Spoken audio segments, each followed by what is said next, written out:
Sebelum mulai, gue mau kasih tahu ke kalian guys, bahwa film ini adalah sebuah kisah nyata yang diangkat dari salah satu kasus paling gak ngotak di Korea.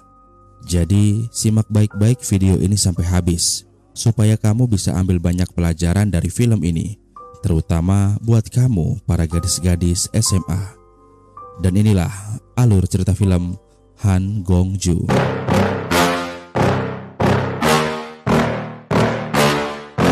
Yeah. Please tell me that I can't, that I won't, that I fail, that I'll never make it out, yeah. Please tell me all the bad. Film dimulai dengan memperlihatkan seorang siswa SMA bernama Han Gong-ju, atau kita panggil saja dia Juju, yang sedang diinterogasi oleh guru-guru SMA.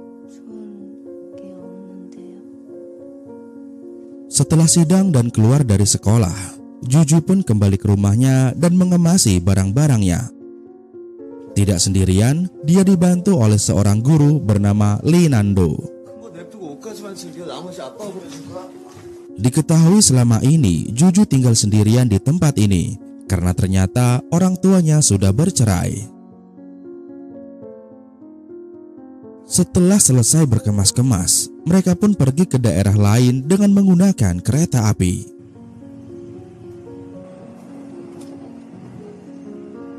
Singkatnya mereka pun sampai di kota baru, dan di sini Pak Nando pun mendaftarkan Juju ke sekolah baru yang tempatnya berada di kampung halamannya.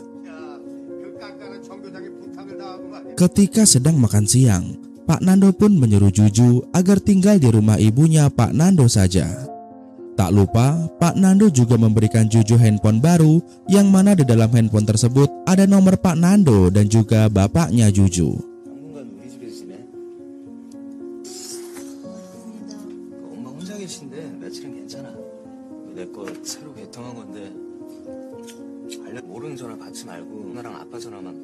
Ya, adapun alasan kenapa Juju harus pindah sekolah bahkan sampai ganti HP adalah untuk menyembunyikan identitas dan masa lalu Juju yang mengerikan.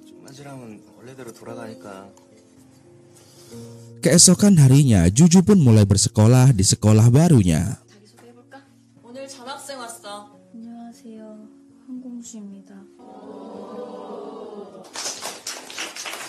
Dan sepulang sekolah, Juju pun pergi ke sebuah klinik kandungan dan dia terlihat begitu shock saat mengetahui bahwa dokter kandungannya adalah seorang pria.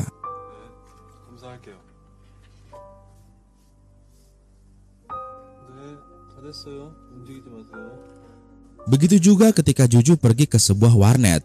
Tiba-tiba Juju menjadi gugup karena di depannya ada sekelompok pria.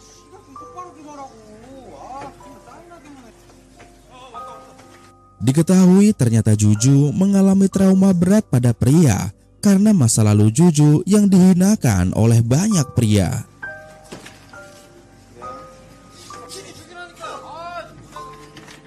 Scene pun berpindah flashback ke masa lalu, yang mana dahulu Juju memiliki seorang sahabat bernama Hwa Ok, yang mana sahabatnya ini sering sekali membawa pacarnya yang bernama Dong Yudi untuk nongkrong di rumah Juju. Diketahui ternyata Yudi sendiri adalah anak dari pemilik toko tempat Juju bekerja sampingan. Maka dari itu Juju tidak pernah mengusir Yudi saat dibawa oleh Hwa main ke rumahnya. Kala itu Hwa mengeluh pada Yudi karena Yudi seringkali digebukin teman-temannya. Padahal sejatinya Yudi sudah belajar taekwondo. Di malam berikutnya, ketika Juju sedang bekerja di toko, tiba-tiba Yudi datang ke toko untuk mencari ayahnya. Karena tidak ketemu, Yudi pun mengambil beberapa makanan dan juga beberapa miras.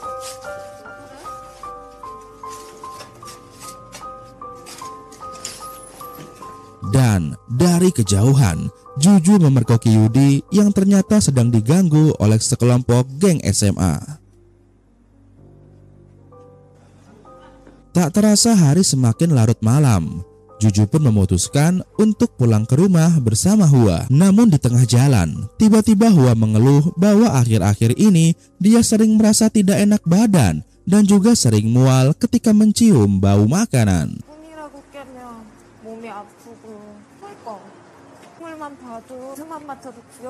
Hua pun curiga bahwa dirinya sedang hamil. Namun di sini Juju enggan berkomentar dan lebih memilih untuk lanjut pulang. Hingga pada suatu hari ketika Juju pulang ke rumah, betapa kagetnya Juju mengetahui rumahnya sudah dipakai untuk pestasi Yudi bersama teman-teman yang sering malakin Yudi. Di sini terlihat Hua yang sangat senang karena dia merasa sudah berhasil mengakurkan Yudi dengan teman-teman yang dulu sering ngegebukin Yudi. Mereka pun lanjut berpesta dengan minum-minum bersama. Dan di saat Hua mulai teler, diam-diam mereka berbuat nakal dengan merekam Hua.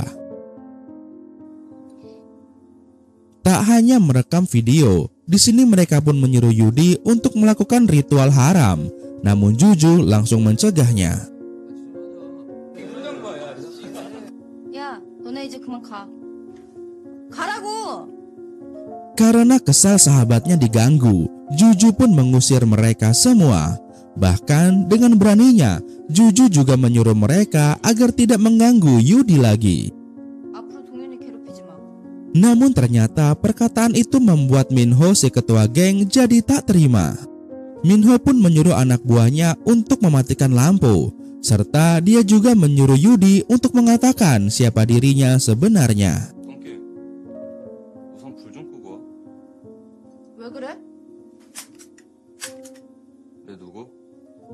Dan betapa terkejutnya Juju mendengar pengakuan Yudi yang mengatakan bahwa dirinya adalah anjing dan Miho adalah tuannya.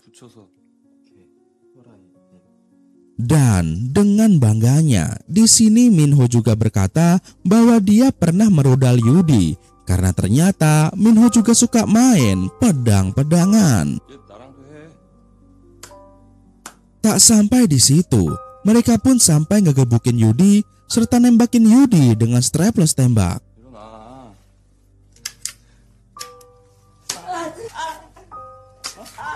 Melihat itu, Juju pun segera menelpon polisi. Namun ternyata semua itu sia-sia karena di antara para begundal ini adalah anak dari polisi detektif.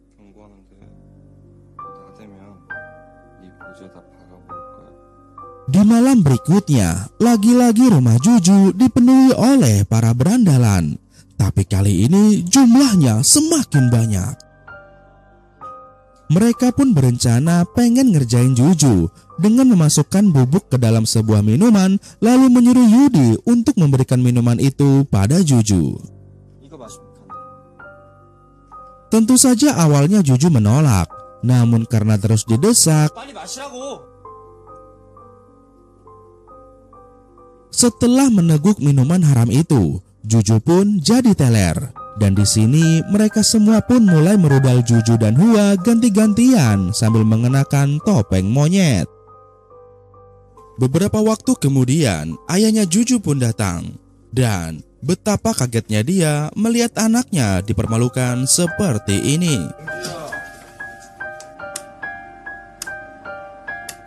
Kejadian itu pun membuat hidup Juju dan juga Hua menjadi hancur. Terutama Hua yang merasa paling terpuruk karena kondisinya kini sedang hamil. Dan karena gak kuat menahan aib ini, akhirnya Hua pun nekat menghabisi dirinya sendiri di sebuah sungai. Namun ternyata karena kejadian ini, kasus pemerkosaan ini pun jadi terangkat ke publik dan para pelaku pun kini mulai ditangkap namun belum dijatuhi hukuman.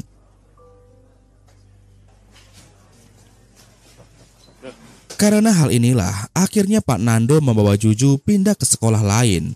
Mereka memutuskan untuk menyelesaikan kasus ini diam-diam sebab mereka kesulitan jika harus menghadapi secara langsung orang tua para pelaku yang memiliki banyak uang. Di sekolah barunya, ketika gabut, Juju mendengar sekelompok murid yang sedang bernyanyi di kelas musik. Terlihat Juju yang tertarik dengan lagu yang mereka nyanyikan karena terdengar begitu merdu.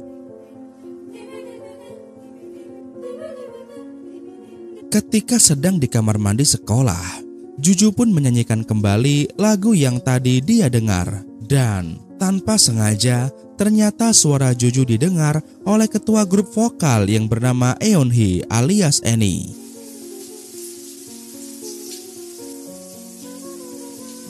Menyadari bakat yang dimiliki oleh Juju, Annie pun langsung mengajak Juju untuk masuk ke ekskul musik sekolah. Dan Annie juga menunjukkan hasil rekaman ketika Juju sedang bernyanyi tadi. Melihat itu, Juju jadi marah karena dia tidak suka jika direkam-rekam. Namun sebelum pergi, Juju bertanya pada Annie apakah HP Annie bisa buat internetan. Juju pun langsung meminta Annie untuk mencari sebuah alamat dan mereka pun lantas pergi ke alamat itu.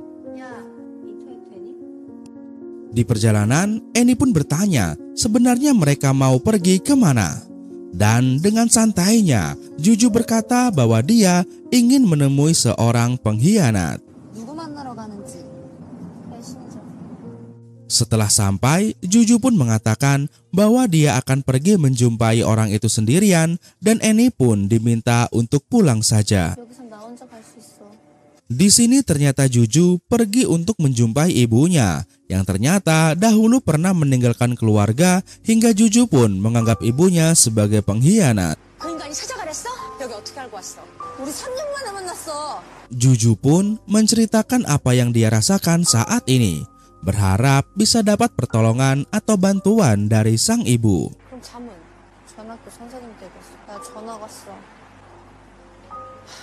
Namun sang ibu terlihat tidak peduli, bahkan tidak nyaman dengan kehadiran Juju. Dengan begitu teganya, sang ibu malah meminta Juju agar tidak menghubunginya sementara waktu, karena dia takut kehadiran Juju hanya akan merusak hubungannya dengan pacarnya.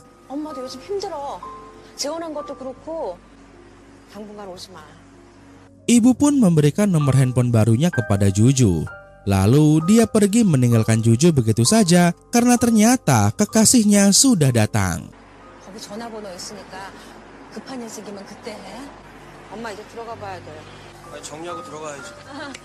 Di tengah kesedihannya ini, ternyata Juju sadar bahwa dia sedari tadi diikuti oleh Annie.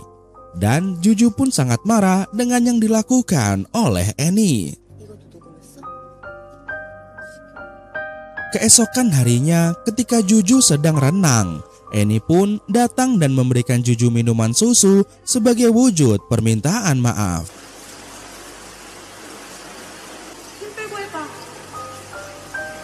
Di siang harinya, Juju pun pergi ke ruang musik yang saat itu sedang kosong. Juju pun mengambil sebuah gitar, lalu menyanyikan lagu yang merdu.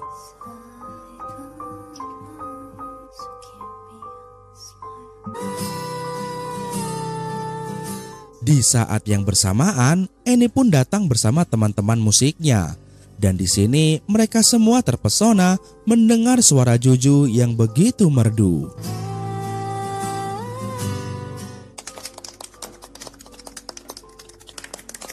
Keesokan harinya, Juju yang mulai membuka diri pun memutuskan untuk gabung dengan ekskul musik. Namun, dia akan tetap marah jika ada temannya yang diam-diam memotonya tanpa izin.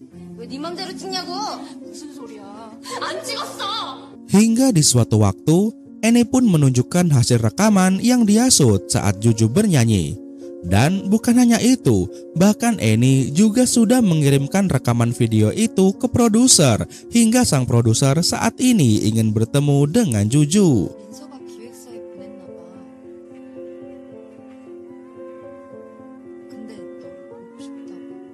Mendengar itu bukannya senang, di sini Juju malah marah dan pergi meninggalkan Annie.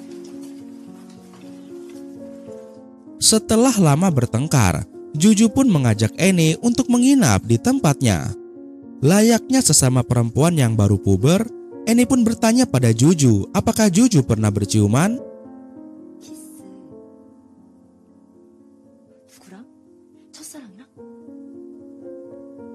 Dan di sini Juju pun berkata bahwa dia sudah pernah berciuman sebanyak 43 kali tapi sama monyet.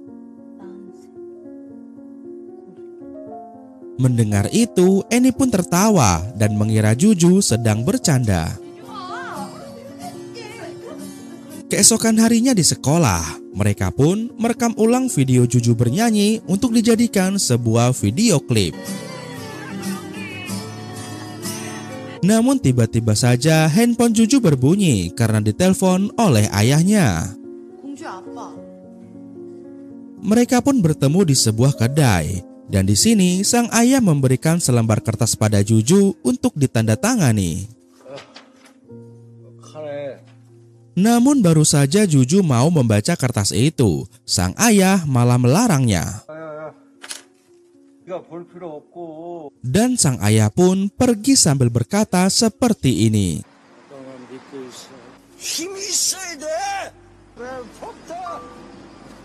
Ya, sepertinya sang ayah sudah frustasi dengan hukum di negara ini.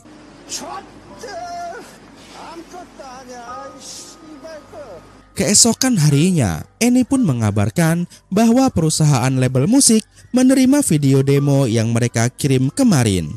Dan saat ini pihak label sedang berusaha untuk mempersiapkan segala kebutuhan Juju untuk tampil di televisi. Sepulang dari sekolah, Juju mendapati telepon dari Pak Nando yang mengabarkan bahwa para tersangka kini sudah dibebaskan karena ternyata surat pemberian ayahnya Juju kemarin yang sudah Juju tanda tangani adalah sebuah petisi untuk membebaskan para tersangka.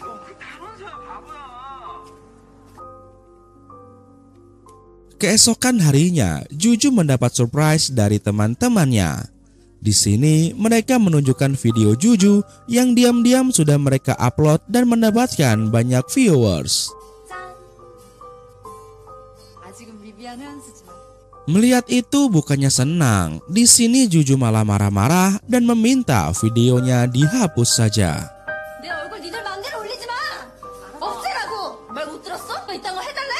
Teman-teman Juju jadi marah atas sikap Juju yang dianggap keterlaluan. Karena mereka melakukan semua ini sebab mereka semua sayang dan ingin Juju bisa jadi orang yang sukses di dunia musik. Setelah lama merenung, Juju pun akhirnya menyesali perbuatannya. Dia menulis sebuah surat untuk meminta maaf pada teman-temannya. Namun tak lama kemudian, tiba-tiba para orang tua pelaku datang ke sekolah setelah mengetahui lokasi keberadaan Juju saat ini. Ya, dari mana lagi kalau bukan lewat video yang mereka upload kemarin.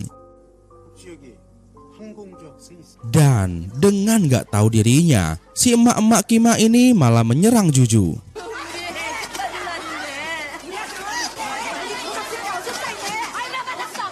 Yang lebih anehnya, bukannya melindungi Juju, di sini pihak sekolah malah menskors Juju karena dianggap telah membuat keributan di sekolah dan juga mencoreng nama baik sekolah.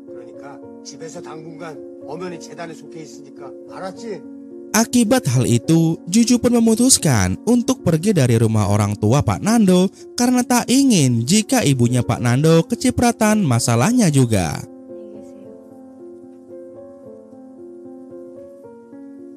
Juju pun pergi dan menginap di sebuah sauna, dan di sini dia menelpon ayahnya.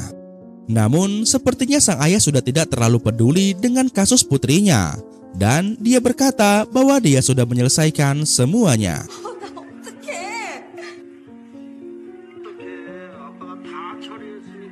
Juju pun merasa terpukul karena sang ayah sudah tega menjualnya untuk kebebasan para berandal. Ditambah lagi, kini Pak Guru Nando juga sudah tidak bisa membantunya karena Juju sudah menandatangani petisi kebebasan itu. Dan hal itu juga sudah tersebar luas di media.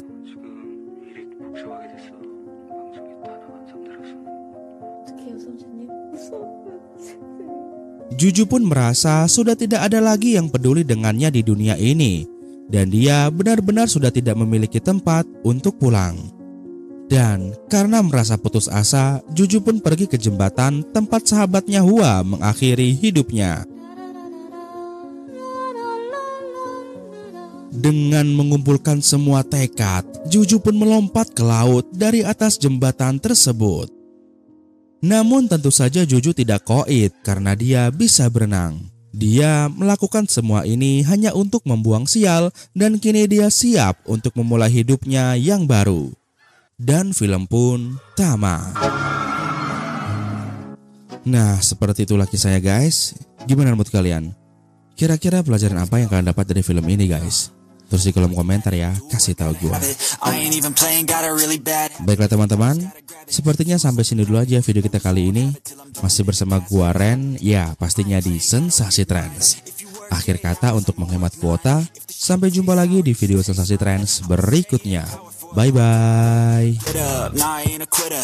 Toss me the ball, I'm a really big hitter. Big picture, I'm a straight killer. Rising the song to the highest bidder.